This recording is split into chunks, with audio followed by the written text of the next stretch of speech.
Bonjour à toutes et à tous et bienvenue sur FlashMath, des maths rapides et efficaces. Alors aujourd'hui, nous allons simplifier des écritures littérales. Mais déjà, essayons de réfléchir sur ce que signifie simplifier une expression littérale. Alors nous allons prendre au début une expression littérale simple comme par exemple 3 fois x. Je voudrais simplifier cette écriture. Mais déjà, que veut dire simplifier? Mais X, comme vous le savez, ça représente un nombre, ça peut représenter le prix d'un objet, ça peut représenter la longueur d'une table, par exemple, et ainsi de suite.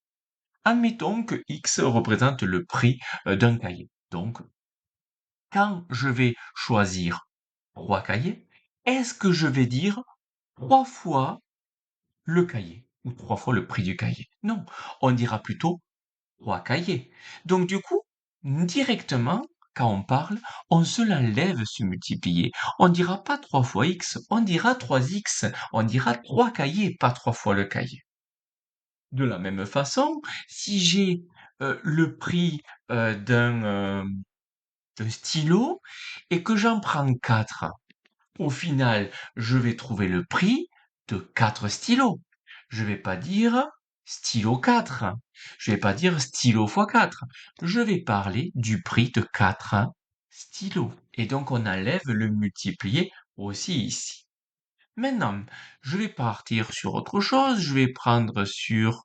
Allez, je vais mettre ici 2x d'ailleurs, plus 4. Là, je vais avoir 2x. Alors 2x, ça veut dire quoi? Ça veut dire que j'ai 2 fois le x. C'est-à-dire que si x c'est le prix du cahier, je vais avoir 2 fois le prix du cahier plus 4. Est-ce que je vais pouvoir dire ceci? 2x4? Non, pas du tout. Tout simplement parce que 2x4, ça ne veut rien dire. Là, j'aurai 2 cahiers 4. 2 cahiers 4? Non, ça ne veut strictement rien dire. Alors, maintenant, réfléchissons sur ce que ça signifie. Là, j'ai le prix de 2 cahiers, et après, je rajoute 4. Si on est sur les prix, je rajoute 4 euros. Donc, j'ai le prix de 2 cahiers plus 4 euros. Ça se transforme en quoi? Ben, ça se transforme en prix de 2 cahiers plus 4 euros, parce que je connais pas le prix je connais pas le prix du cahier. Donc, je ne peux rien faire de plus. Bon, maintenant, je vais partir sur 3 fois x fois 2. J'ai quoi là ici? Ça veut dire que j'ai 3 cahiers et ce groupe de 3 cahiers, je l'ai multiplié par 2. Et du coup, j'ai 3 cahiers que je multiplie par 2. Et du coup, j'ai 6 cahiers. Donc là, je vais mettre 6 cahiers. Et pas 6 fois cahiers, je mets 6 cahiers. Et là, j'ai simplifié l'écriture littérale.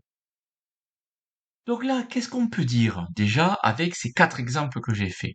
C'est que simplifier une écriture littérale, c'est simplifier, c'est enlever les multipliés ou les multiplier quand c'est possible. Je dis bien quand c'est possible, parce que quand j'ai une écriture comme ça, 5 fois 4, là je peux pas l'enlever, le multiplier. Je peux pas dire que ça fait 54. D'accord? Par contre, est-ce que je peux effectuer la multiplication? Oui. Mais est-ce que je peux enlever le multiplier comme si je le gommais et mettre les deux éléments côte à côte? Mais dans ce cas, là, non. Donc là, on va pouvoir enlever tous les multipliés, sauf ceux qui sont entre deux nombres. Maintenant, si j'ai deux lettres, par exemple x fois y, alors là, mon exemple ne marche plus trop avec le cahier et les stylos, mais on utilise la règle que je viens de dire. C'est-à-dire, on peut enlever tous les multipliés, sauf entre deux nombres. Donc là, c'est pas deux nombres. Donc ici, on va écrire xy. Et ça y est, j'ai simplifié l'écriture. Si j'ai x fois x, est-ce que je peux mettre XX? Oui, XX, c'est toléré, mais on a une autre simplification d'écriture supplémentaire. J'ai deux éléments qui sont les mêmes côte à côte que l'on multiplie.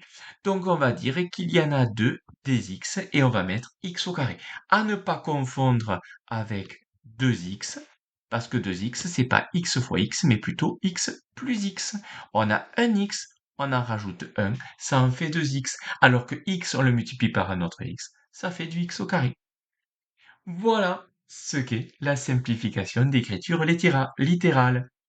J'espère que Vous avez bien compris. N'hésitez pas à mettre un j'aime, à vous abonner à ma chaîne ou à me laisser n'importe quel commentaire. Allez, je vous laisse passer une bonne journée et en avant les maths.